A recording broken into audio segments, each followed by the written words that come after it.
Good morning, everyone. I am going to try to use the video. If I blink out, be patient and I'll get back on. I know Maurizio said he would tell some jokes while I was trying to get reconnected. So we'll be waiting for the jokes, Maurizio. Okay, so I would like to call this meeting to order, please. And this is the August 19th, 2022 special meeting of the Board of Trustees of Eastern Oregon University. It's called to order. We will proceed with the roll call. Please respond when the secretary says your name. Danny Bailey. Present. Anna Cavanado. Present. Richard Shavs. Here. Christine Cronin.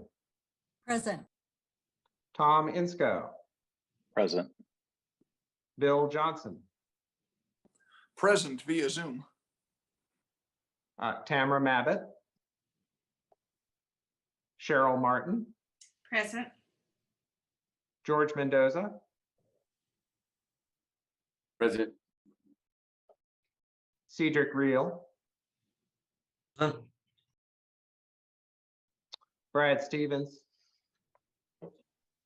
Maurizio Valerio. Present. Christopher Warner. Here.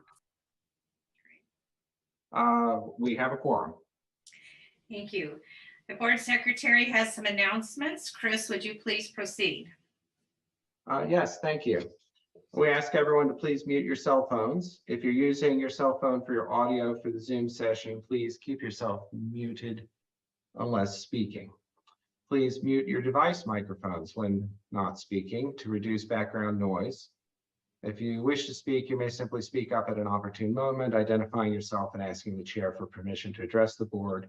You may also use the raise hand feature in Zoom. If you're experiencing technical difficulties during the meeting, you can use the chat feature in Zoom to communicate with our AV specialist, Sheldon Beatty, or with Pepper. You may also call Sheldon at the phone number we emailed you yesterday evening.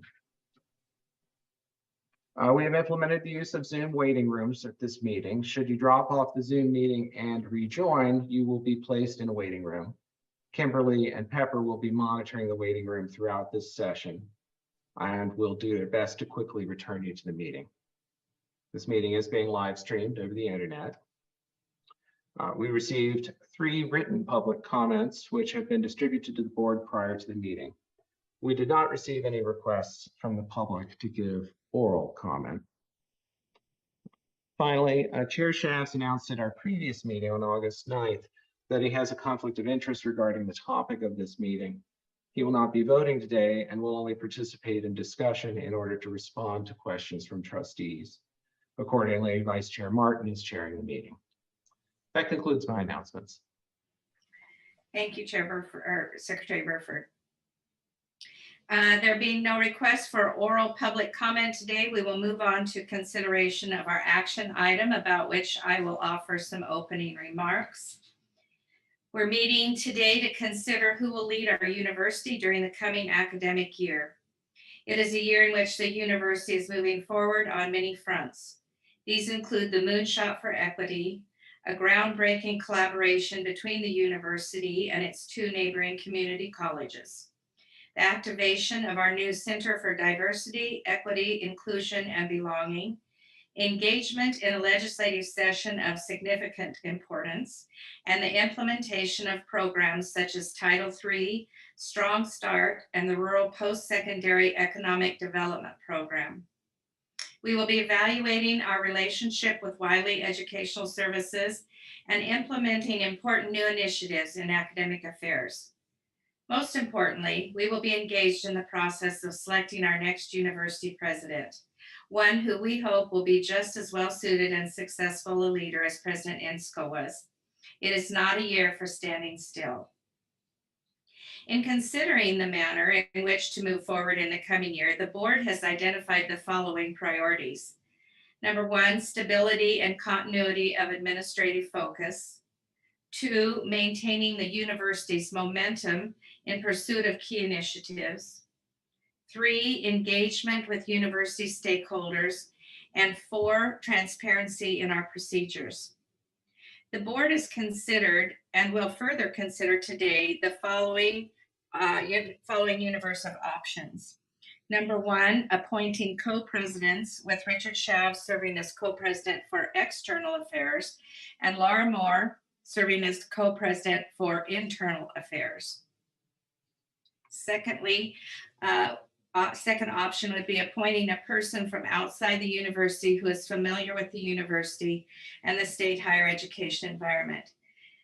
3, elevating a person currently working for the university. And 4, using a search firm to assist with selecting a person from outside the region. Earlier this week, the board chair and I consulted with Faculty Senate President Ashley Walker, University Council Chair Jeff Carmen, and President of ASEOU, Caitlin Ceballos, to discuss our priorities and available options. The chair and I also consulted with Adriana Del Saglio, President of the EOU Alumni Association, and with Mark Pearson, President of the EOU Foundation. All of these people offered thoughtful questions and comments on the board's priorities and the various options. All expressed support for the option of a co-presidency. On our behalf, President Inscoe conferred with Governor Kate Brown regarding these matters. She too expressed support for the co-presidency option. We also asked for and received written comments from the Executive Committee of the Associated Academic Professionals and from Daryl Nobles, I hope I pronounced that right, Nobles, president of our local SEIU. We also reached out to the Administrative Professionals Executive Committee. We received written public comment for both this meeting and our prior one on August 9th. These views tended to be critical of the co-presidency option, favoring the appointment of an academic professional to the interim presidency. I myself have reached out to all the trustees to hear their questions and thoughts on this crucial issue. 2 of those trustees, Tamara Mabbitt and Brad Stevens, are not able to be present today. Consequently, they will not be able to participate in our discussion or vote. I can report, however, that during my conversation with them, they expressed support for the co-presidency option. In considering which option to choose, I want to urge the trustees to act promptly. I believe it is important for our interim leadership to be in place and actively engaged by the time of convocation at the latest. That means assuming official duties by September 1st or soon thereafter. This will also allow the greatest opportunity for our interim presidents to work with President Inscoe prior to his departure. At our last board meeting, we weighed the balance of haste versus speed and chose to put off a decision until today. I believe the balance of priorities calls for the board to make a decision today.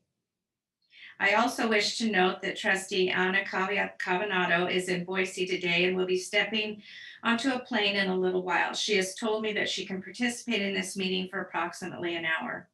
My hope is that we can conclude our discussion and take action by that time so that she will be able to vote on whatever motion is presented to the board.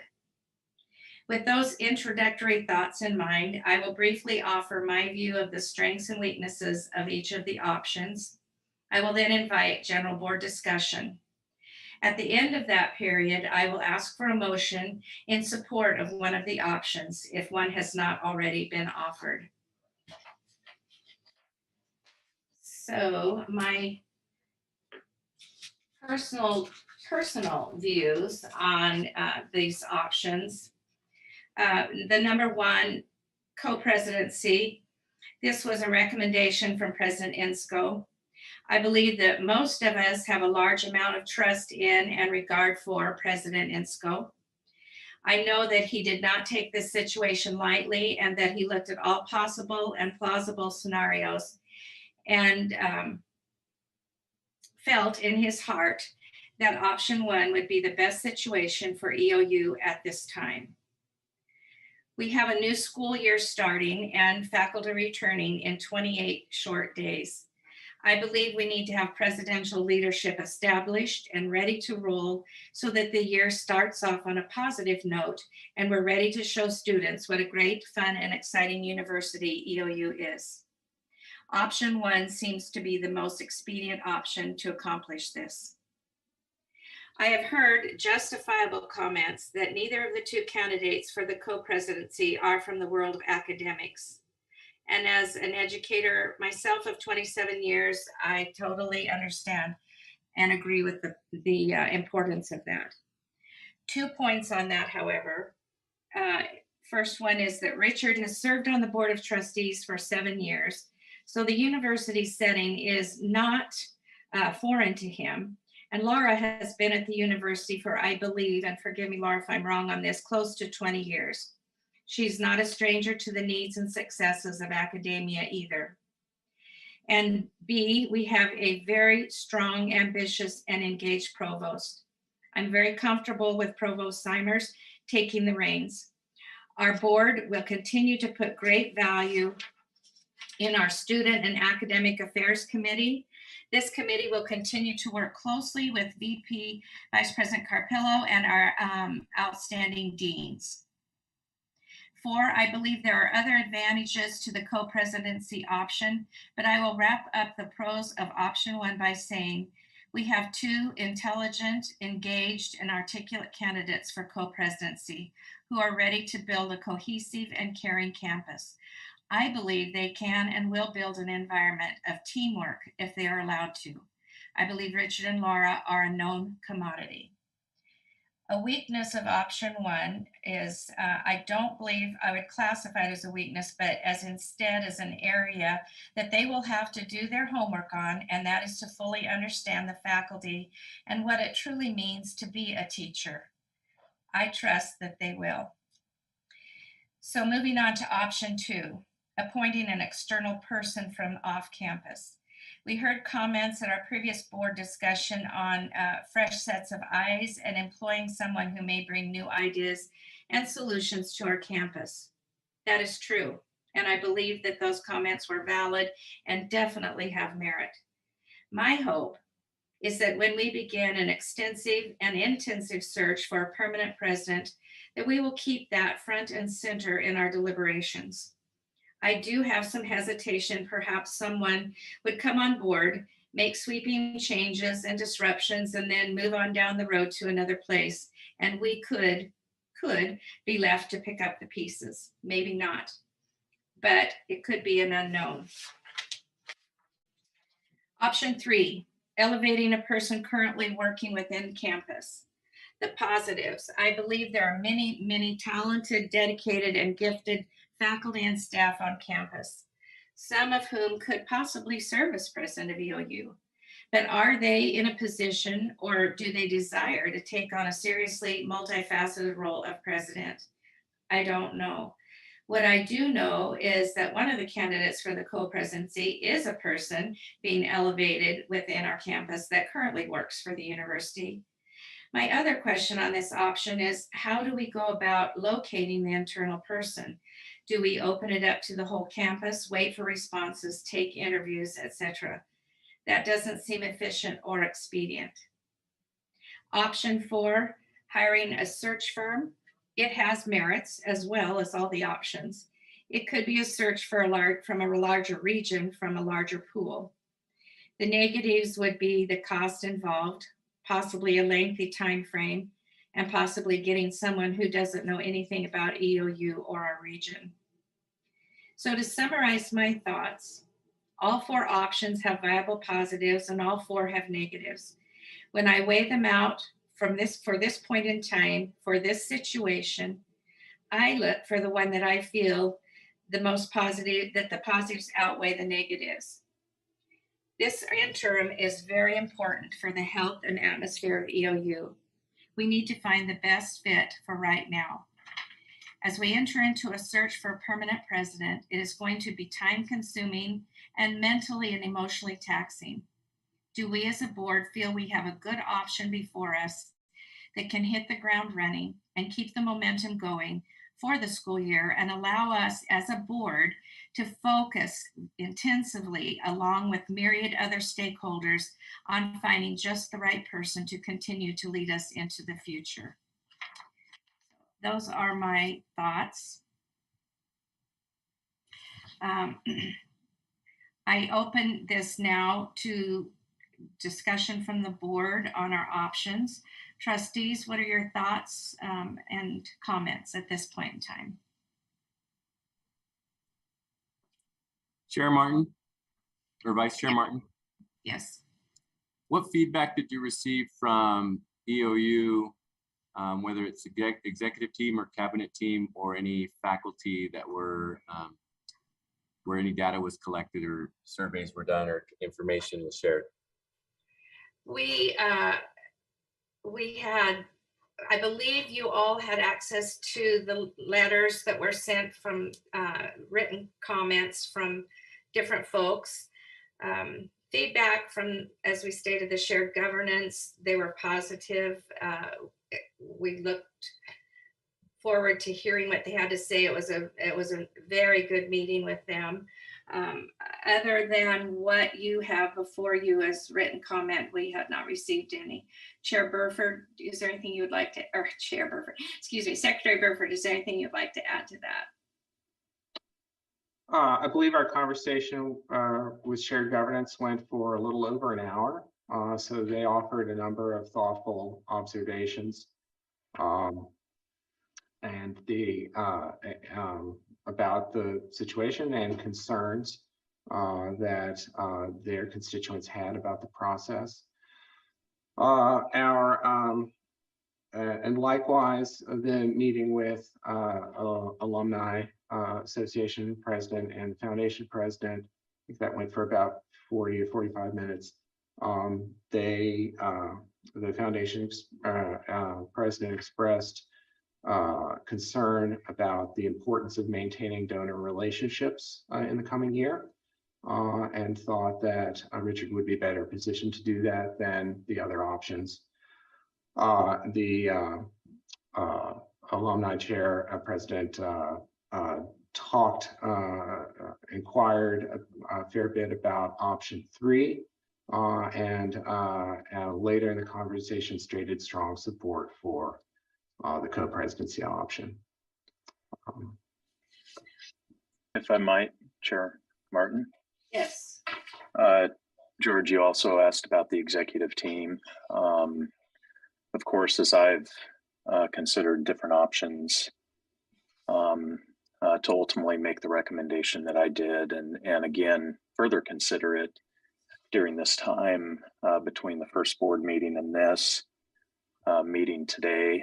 I've had extensive conversations with the executive team, my direct reports, deans, and I've heard alignment on the co-president approach, again, due to the circumstances that we're facing right now, and then also the priorities that we've stated we want to achieve through this interim timeframe. Thank you, President Inscoe. Further comments from the board? Yes, Vice Chair Martin. Oh, go ahead, Anna. Trustee Cavanagh. Yeah, I just wanted to express some concerns that the faculty have voiced on this co-presidency model. So to understand the academic perspective, the faculty would like to be represented by, to see a president in place that has academic experience. So that's really where that concern is coming from. And so I totally agree that we needed to move, fairly quickly, and that we needed to maintain stability. But I also would like to consider the option of looking outside the university, but within perhaps the Oregon system, and try to identify perhaps someone that can step in that position, yet with support and working very closely with Lara and Richard, the provost, and so I think that I've seen very limited response from the faculty.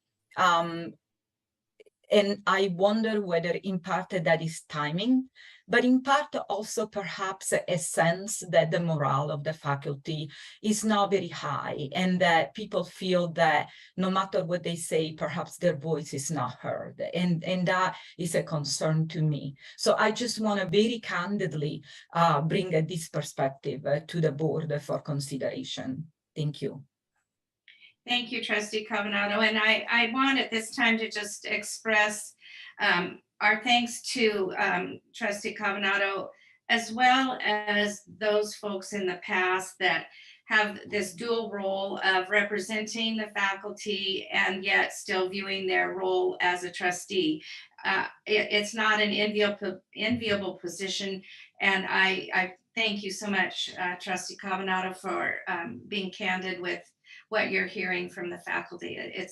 Hopefully as we go down this pathway, that we will raise the morale of the faculty. It's obviously extremely important. So thank you. Trustee Valerio. Thank you, Vice Chair Martin. I have a question about regarding option 1, and that the question that was posed in about Chair Shav's the resignation from the board is being required or being mandated if with option 1, and or if that will affect his ability to serve in the future. So did we find out more about that? It will be great to know, and it'll be a very important element for me to lead into a decision. Thank you, Trustee Valerio. And I will just briefly say what I've heard, and then if Secretary Burford, President Inscoe, Tim Seidel, if any of you have anything to add to that. Yes, we have heard from the governor on 2 or 3 occasions. Her office has expressed that Chair Chavs would have to resign from the board. He cannot just take a leave of absence. He will have the opportunity to ask for reappointment to the board after his, if it goes this way, after his term of interim president. That's an unknown to us, since that will be after the November election. We don't know who will be in the governor's seat at that time. So we have no idea what that would entail or how that would look. We also have come up with some options if that does not happen that way. But that's where we're standing at this point in time, is that he will be able to seek reappointment to the board at the end of this term of interim co-presidency. Secretary Burford or President Inscoe, do you have anything to add to that? No, I think you covered it. President Inscoe? No, I think you covered it. He would resign, and like any other potential candidate for trusteeship, he could put in for a term, and the governor makes that appointment, and the Senate confirms. And so that's the process we would have with the co-president option. Thank you. Trustee Valerio, did that answer your question? Do you have further comments or questions? It did, thank you. Okay. Do I have other comments from board members? I just have a question, and whether there has been any inquiry at all about looking at a potential external president within the Oregon system, with someone that would know more about EOU or fit better into this picture. Has there been any inquiry at all in that direction? Yes, and President Insco, I let you go ahead and answer that. Yes, I can say that there's been thoughtful consideration and inquiry in some cases of all names that have been forwarded to us via different channels. Some of those are broadly known via the public testimony or public written comments that were provided to all of you. Others are less known, but we did consider those, and in some cases actually directly engage the individual. Thank you, President Insco. Trustee Cavanagh, did that sufficiently answer your question? Well, I don't know whether I can ask the question. What was the sentiment? I mean, what was the response? Is there even an option to look in that direction? Is that is something feasible? I think that would definitely inform my decision. Okay. Yes. Chair Martin, would you like me? I understand. If the answer cannot be given, I will understand. No, that's a completely legitimate question, and I'm sure you're not the only one that's wondering that. So, President Insco, if you'd like to speak to it, then I can follow up with something. Yeah, so I would prefer not to speak about specific individuals, but I can share how I've characterized to Vice Chair Martin in terms of my recommendations. Through that consideration and discussions, I have shared that yes, there are viable options out there.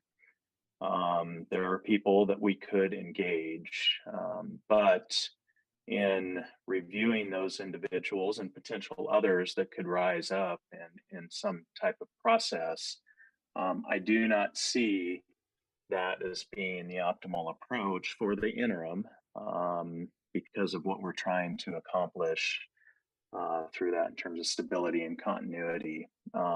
If we didn't have, frankly, a individual that is highly competent and capable to handle the external affairs for the short-term leadership role, and we didn't have someone who was confident, capable, and willing to do the internal items, we'd, I think, obviously be looking at those external options and choosing the optimal one out of that. But my assessment, and in thorough conversation with Vice Chair Martin, is that it's not as good of an alternative as what we have available to us with the co-presidency.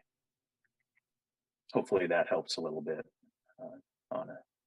Thank you, President Insco. I feel that, to summarize basically what President Insco said, I just am concerned about the school year starting in a very short time. And if we go through the process of interview and appointment of an outside person, not that there's no one out there that would do a fine job, I feel confident that there is. But when I look at the time frame that we have and the ability to know the campus, know the faculty, know the processes that we go through, the programs that we're involved in, even just the geography of the campus, I have a concern that we're looking at a month or longer to get somebody on campus, and then they're going to have to be brought up to speed. And that's a concern of mine. I feel like we've gone through 2 years of turmoil over the pandemic. Personally, I just think, oh, won't it be wonderful to start a school year, students come on campus, faculty feels comfortable, and we're off and running. So that's just my concern about going for an external person.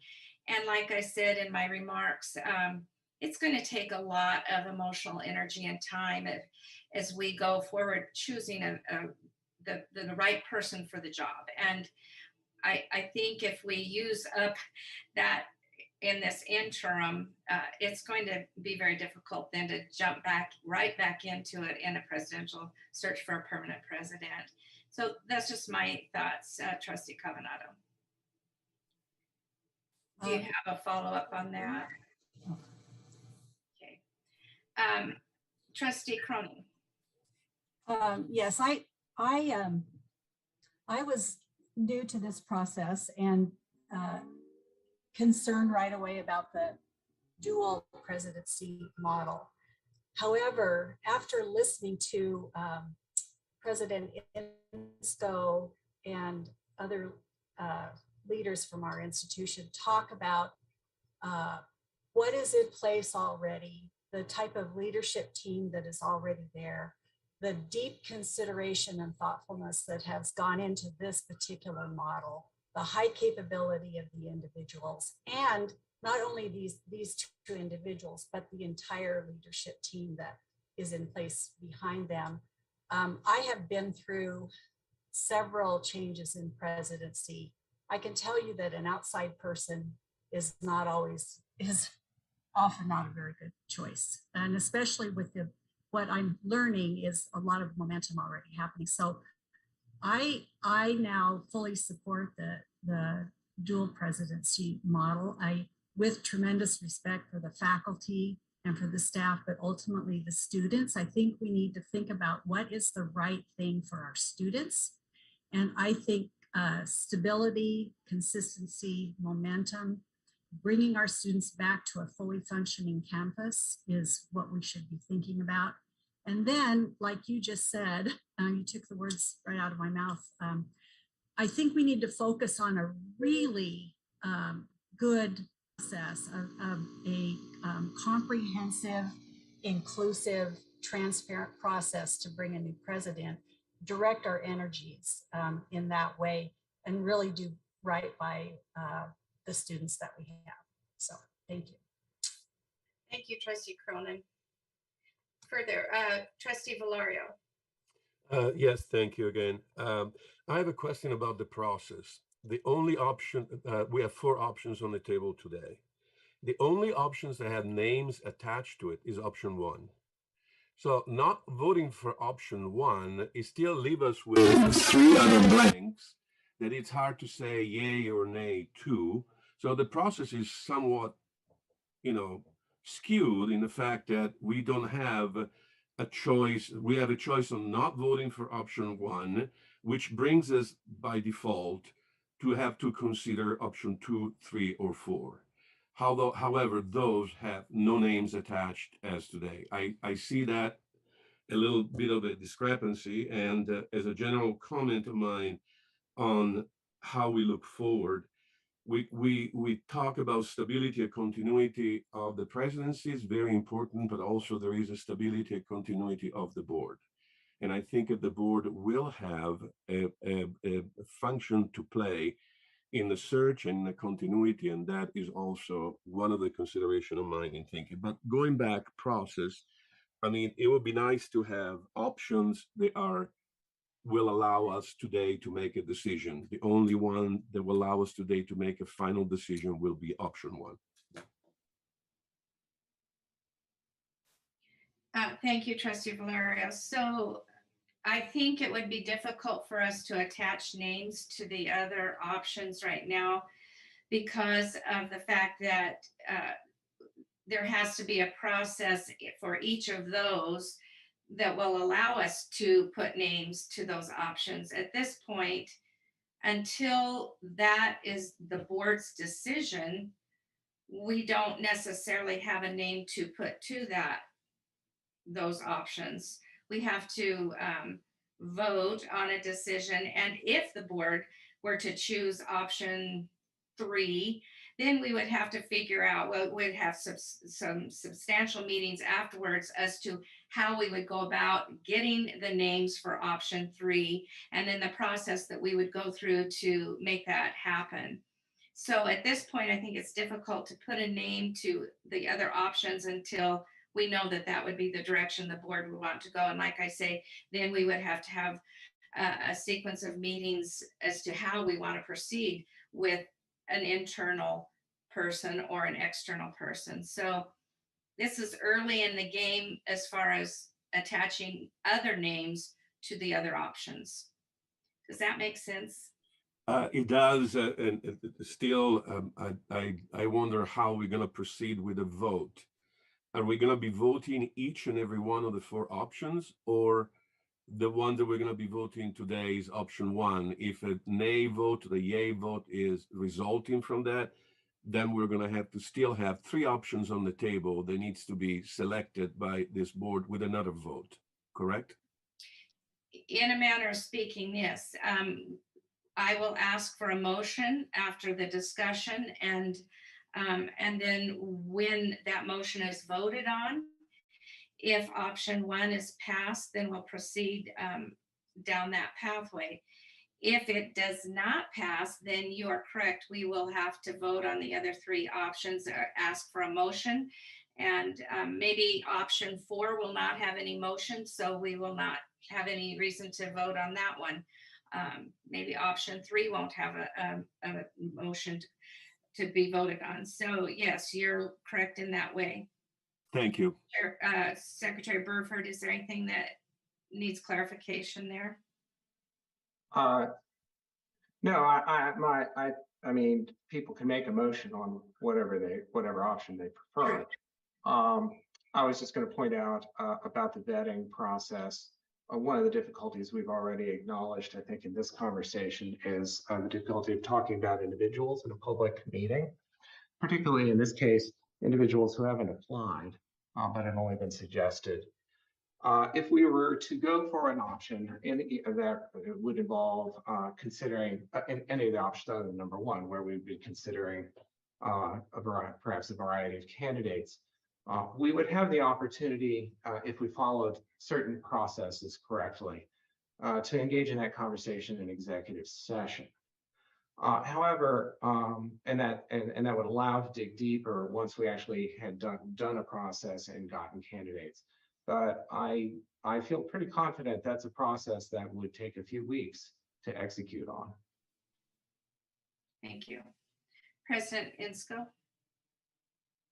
I yield to Trustee Riel before I comment. Trustee Rio? Yeah, just again, listening to a lot of the conversation and having read public comment on this decision, I do think, so when we look at the interim possibility or of going down that track, that's really this whole discussion is to give us the time to find the next great leader of EOU. And if it takes that long to find the next great leader, I just don't see how we would quickly have any decision regarding the proper interim for this university without potentially bringing in someone who just does create a lot of that discontinuity by not knowing our university in and out.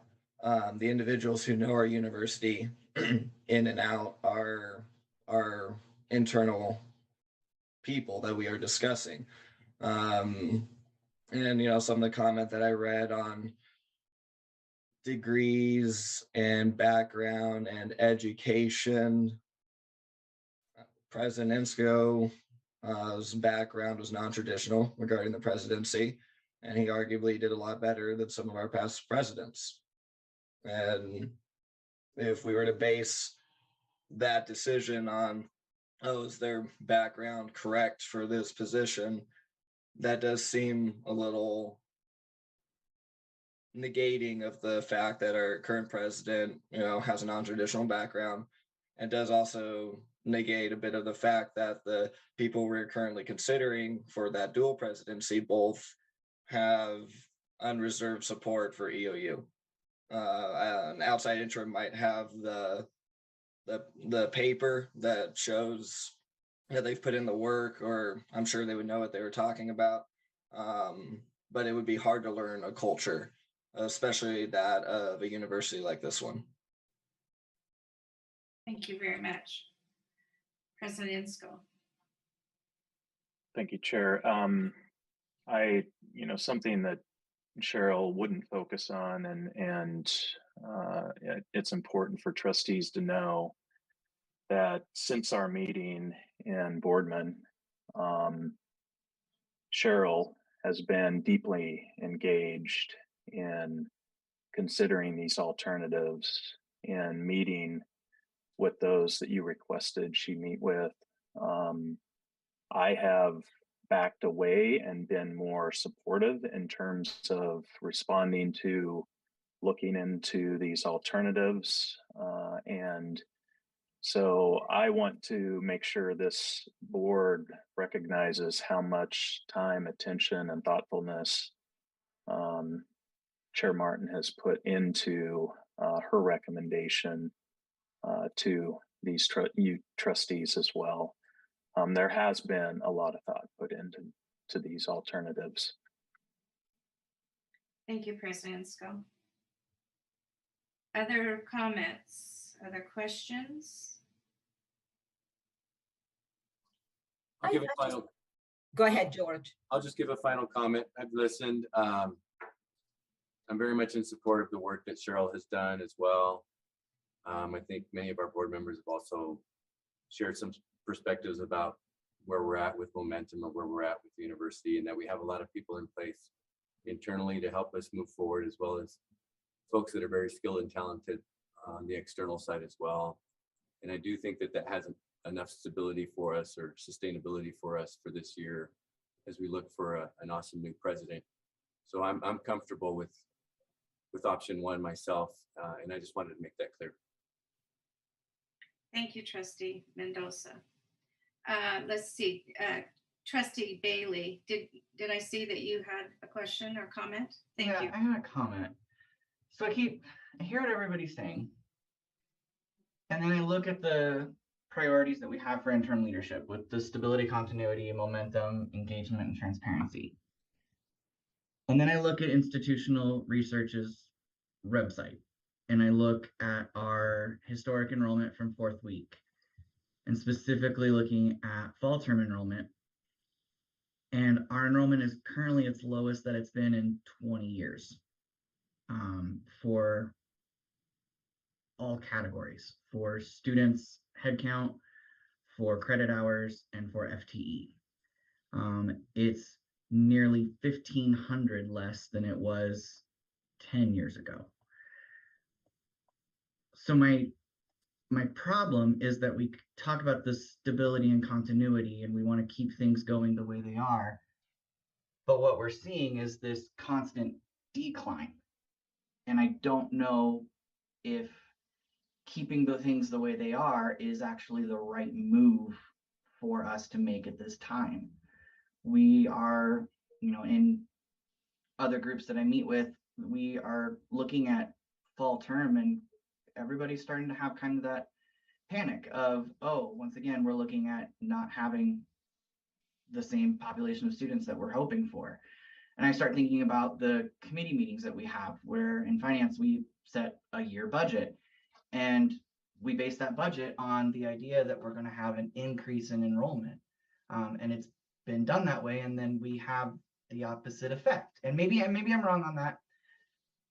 I just feel like it makes me a little bit more nervous to not have an outside perspective come in and say, hey, tried this. This is, seemed to work in other areas.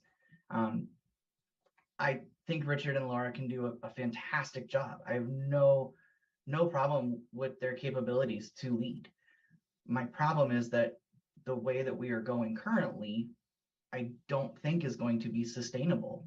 We've talked about that before with setting tuition rates and how the current path that we're going. And I think Bill Johnson made a comment at the last financial aid or finance and administration meeting that we keep not making enough of a change, and eventually we're not going to be sustainable in what we're doing.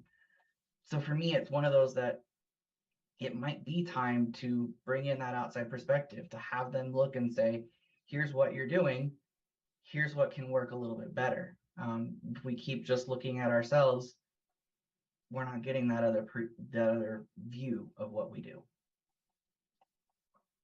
Thank you, Trustee Bailey, and I think those are valid concerns. I just want to interject real quickly. One of the things that I've really appreciated as I've visited with each of you trustees one-on-one is the perspective that each of you is bringing to the discussion. And you come from those perspectives from your past experiences or your involvement with the campus right now. And I just greatly value that. So for Danny's perspective, because he does work with enrollment, I value your input, Danny, on that for sure. I think those are so valid points.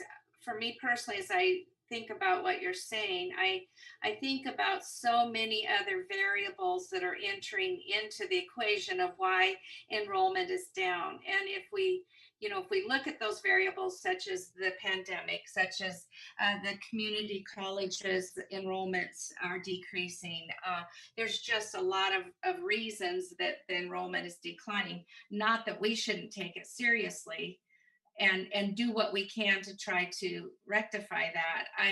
I think that it's a little hard to make that assumption right now.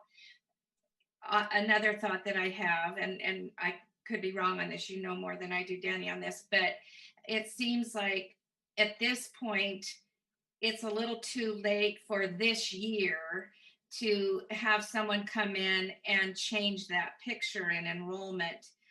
But if we focus on a permanent president that will be coming on board for the next year, that can be one of the things that we really look for in this permanent president, is somebody that's going to be able to help us work through this enrollment decline, because you're right, it is a very serious issue. But those are just a couple of my thoughts. Thank you, Danny, for your perspective on it. I sure appreciate that. Let's see, maybe President Insco or Chair Chavs, one of you guys maybe have some insight to add to that. Maybe I'm just short-sighted on that piece, but. Yeah, sorry, I don't want to take too much time on this aspect. Danny's correct. I mean, the number one priority is enrollment, and specifically on campus enrollment and the challenges there. As you think about interim leadership, I don't see that as where you would somehow trigger a different set of eyes on it. I would focus that on, you're going to get that with the new president. And the other option we can always consider is to bring in experts that are working in this field to give us additional perspective in terms of our enrollment management activities and such, and give us an indication of how we may be missing something, either due to just things we don't know. So that's how I'm thinking about it in this context, Trustee Martin and Bailey, as I contemplate in the context of this decision. Thank you. Trustee Warner. Yeah, thank you. Trustee Bailey, I think you have a great point. I think one of the things that, as I've thought through this, and one of the advocates for a fresh perspective, to me, I know about, kind of leading a large public organization, it's hard to turn the ship. And so in terms of, I really do think what Trustee Bailey said needs to be the real focus as we're moving forward with a new president. Moving that ship in the interim, I just think is going to be difficult. And, trying to bring an interim in now and saying, you need to increase enrollment, I think would be very tough. But I do think that Trustee Bailey is absolutely right. That has to be kind of the focus of where we're going. So I'm comfortable with option one. But really, the big job for us is to get the new leadership in place. And I'm looking forward to working with the rest of the trustees in terms of moving that forward. Thank you very much. Is there further comments or questions? I have a question, or perhaps a little bit more of an insight. for Chair Shavs in terms of how he envisions working with our interim provost to better communicate and interact with the faculty or with the academic side of the institution. And also what burden would that place on our interim provost? Thank you. Great question. Chair Chaps? Hey, thanks, Anna. Yeah, I think that both Laura and I recognize that the value of the interim provost that we have, and the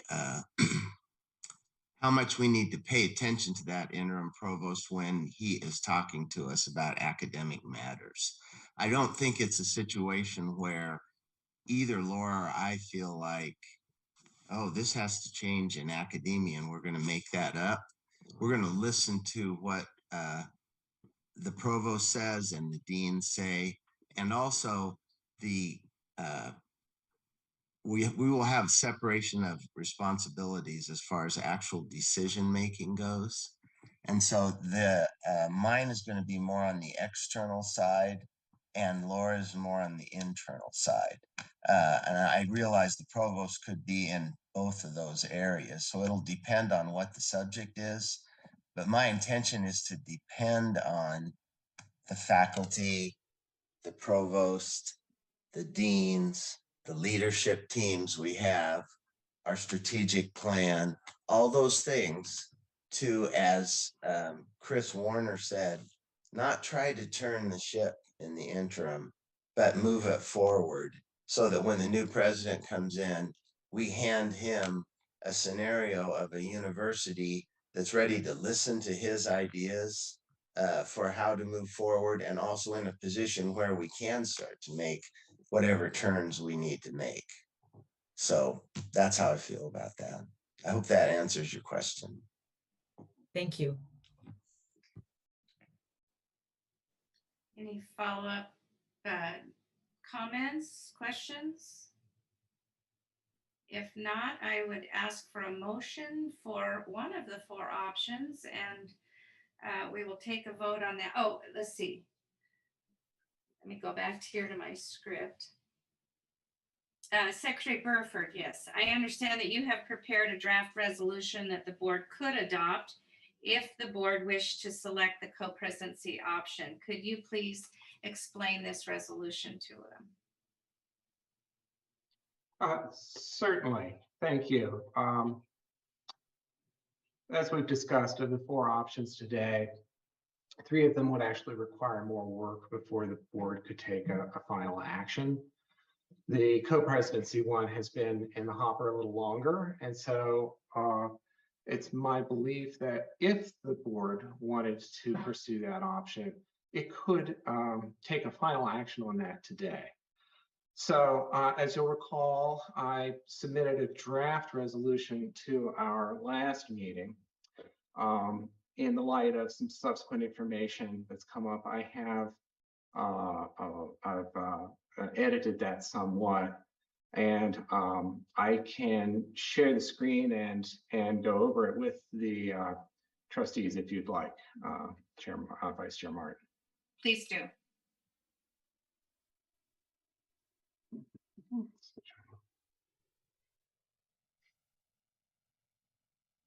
Sorry, I have a lot of screens open.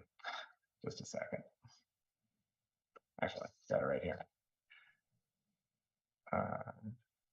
There we go.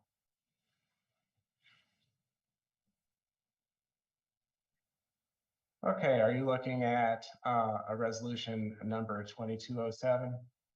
Yes. Okay. So perhaps it'd just be easier if I read it aloud, if that would be all right with everyone. Please do. It's quite a bit to review for everyone just to read on the screen. Okay. Board of Trustees of East Oregon University, resolution number 2207, August 19th, 2022. Appointing Richard Shavs and Laura Moore as interim co-presidents of the university. President Thomas A. Inscoe has notified the Board of Trustees that he will be resigning his appointment as president effective September 30, 2022. During the interim period leading to the appointment of the next university president, the board intends to emphasize the following priorities in relation to serving students, providing an excellent academic experience, and managing institutional operations. 1, stability and continuity of administrative focus. 2, maintaining the university's momentum in pursuit of key initiatives.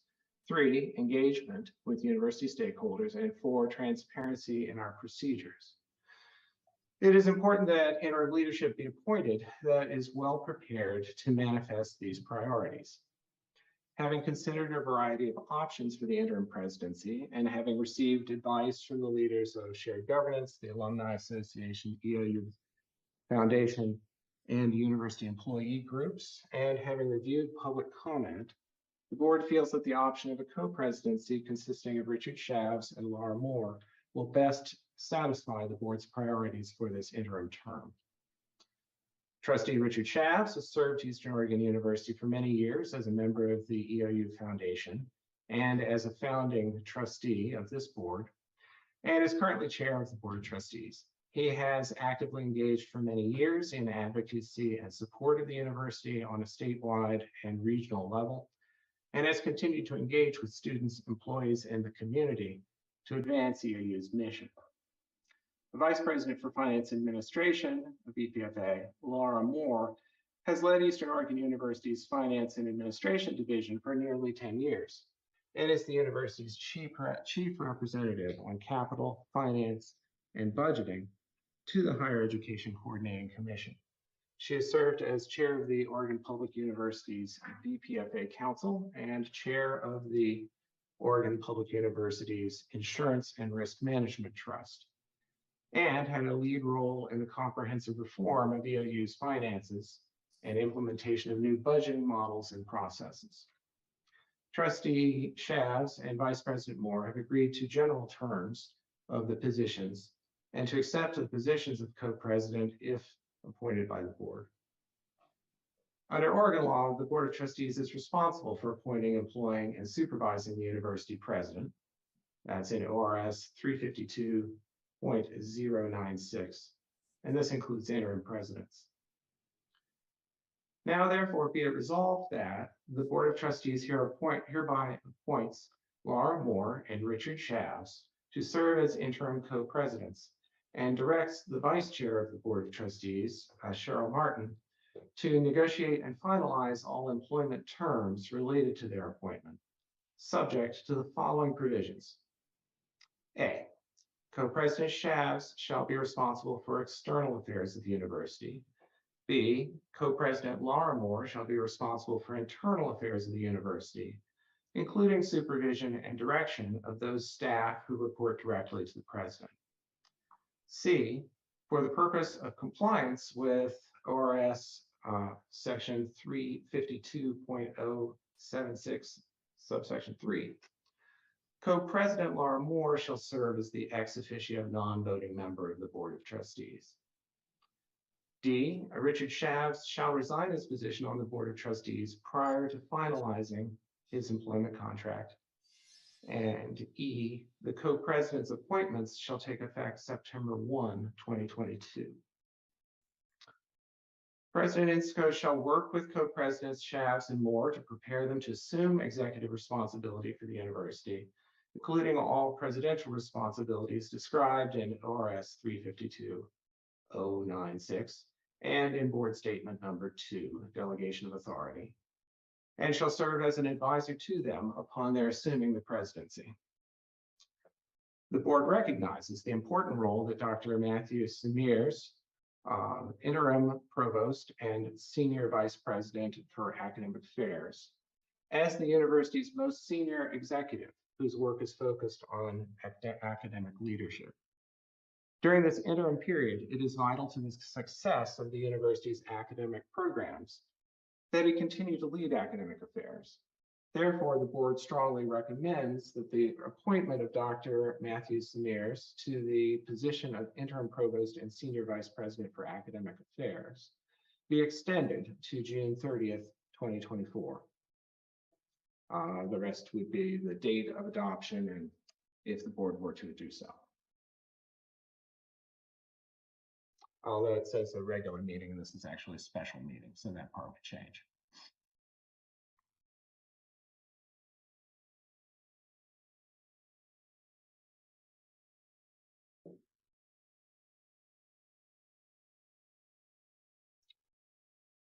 Cheryl, you're muted. Thank you. I heard outside noises and I didn't want that to interfere, so thank you. Thank you, Secretary Burford. Do we have questions or comments relating to this resolution? And once again, the reason we have resolution for number 1 and none of the others is because of the vagueness of the other 3 options, of which we would have to go through several steps in order to get to a point for a resolution. So please keep that in mind. Are there questions relating to this resolution? Chair, Trustee Warner. so Chris, if you could go down, so the interim appointment for the provost is through 2024, and just why that date was chosen. Well, currently it's through 2023 because we are going to do a search for the next provost this year. And so the thought is it doesn't make sense to be searching for a provost, the senior vice president, when we don't know who that person's president's going to be. So it makes more sense to choose the president first. And therefore we would do the provost search the following year, and Dr. Smears would remain interim for 2 years. Thank you. I cannot see my full screen, so give me a second to see if there are hands up for any further questions or comments. Thank you. Does anyone wish to make a motion on this resolution? Chair, Wish to make a motion on this resolution. Thank you, Trustee Reel. I'll Do I second. have- I'm sorry, who was that? Just Warner seconds. Thank you. So we have Trustee Reel moves and Trustee Warner seconds a motion on this resolution. We're now ready, or is there any other discussion on the motion? We're now ready for a vote. Secretary Burford, please poll the trustees. Trustees, please respond with a yes or no. Yes, please respond yes or no. When I say your name, I'll proceed alphabetically. Danny Bailey, Yes. Anna Cavanado, No. Christine Cronin, Yes. Bill Johnson. Yes. Tamara Mabbitt's not here. Cheryl Martin, Yes. George Mendoza.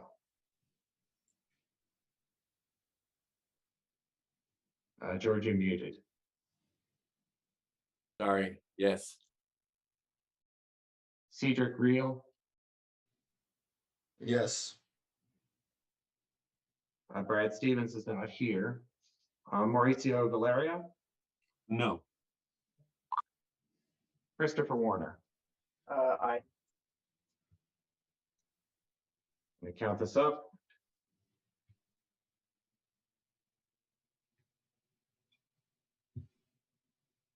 We have 7 yes votes and 2 no votes. The motion passes. Thank you, Secretary Burford. I have just a couple of closing remarks. Just a sincere thanks to all those trustees and others who have added valuable comments and opinions. We listened carefully to all and seriously considered them. We will look forward to calculating those comments into our criteria as we move ahead with the search for a permanent president. Now that I hope that we can move ahead, building a strong team at EOU. I think the best is yet to come. And I, once again, am so sincerely grateful to have the comments and the interaction that we have had. Thank you very, very much. Do I have closing remarks from any of the trustees at this time?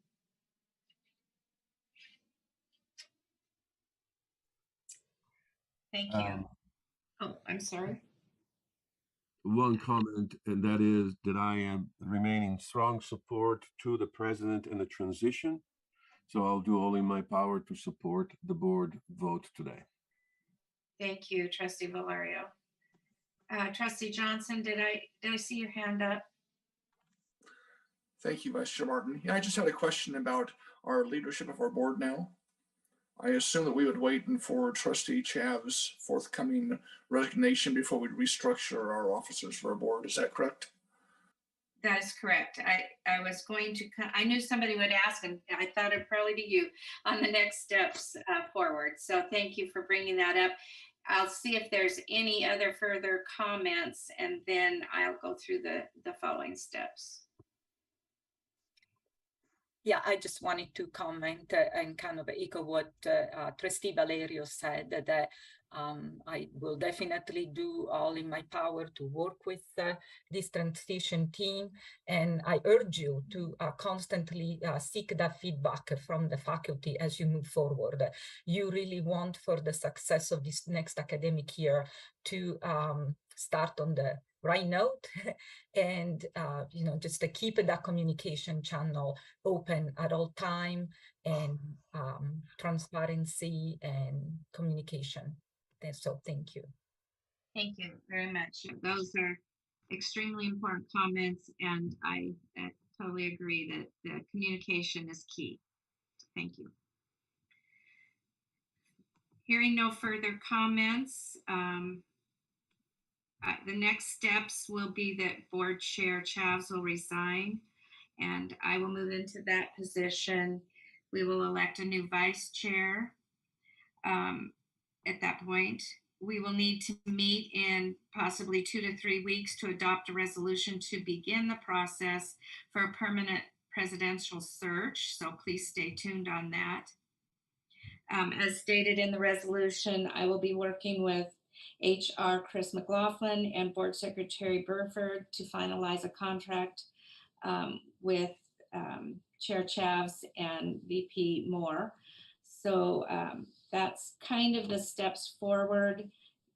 Please stay tuned in. We will have a very busy year ahead of us, I am sure. Secretary Burford, is this the point where we would have nominations for the vice chair, or is that further down the road? I think we can address that at the next meeting. We'll have a number of things to do, reviewing minutes actually from the last meeting and from this one. And I think that would be a good time to have the process for the actual election for who would serve as vice chair. I'll note that you are stepping in to fill the rest of Chair Chavs' term. He was appointed last November, so you would be serving as chair until November of next year. Your current term as vice chair expires this November, so the board would be appointing an interim to serve until November. Not an interim, appointing a vice chair to serve until November, when there would be another election. And I think prior to our next meeting, I can provide briefing materials about the selection of the new vice chair. I think I'll leave it at that. Thank you. Please express interest to me if you are interested in serving in that role, so that I have a heads up on who might be interested in filling that position. So, are there any last minute comments? If not, we will close the meeting, and I thank you once again for your participation today. Joe, I could offer a final comment if that's okay. Sure, yeah. First, I want to say that, excuse my voice, I've got some congestion here. So it's probably good I wasn't talking today. I appreciate everyone's comments on this and their willingness to say, no, I don't think we should do this, we should do that, or I have a concern about this. And everyone was able to talk about it professionally. Everyone was listening to the responses and the comments and questions. That's what we need as a board, and that's what we need to continue this next year. So I just want to say thank you for the process we went through and your willingness to participate in it. Thank you, President Schaafs. VP Moore, do you have any comment here before we close out? Thank you, Chair Martin. So I don't think this was on any of our agenda for the coming year. And I do want to just publicly state that I'm so very sorry to be losing President Nitsko. So sorry. With that said, I am verging October's 19 years for me at EOU. And I believe in the EOU community. We have gone through a number of transitions in those years. And I feel really confident that we're going to come out on the other side of this with a great leader. I'm happy to help in the interim, and I'm ready to have a fantastic year. So thank you all. Thank you. Well, with that, we'll close the meeting, and please send any comments, additional comments that you may have, or words of wisdom as we go forward. Thank you, and we'll adjourn this special meeting.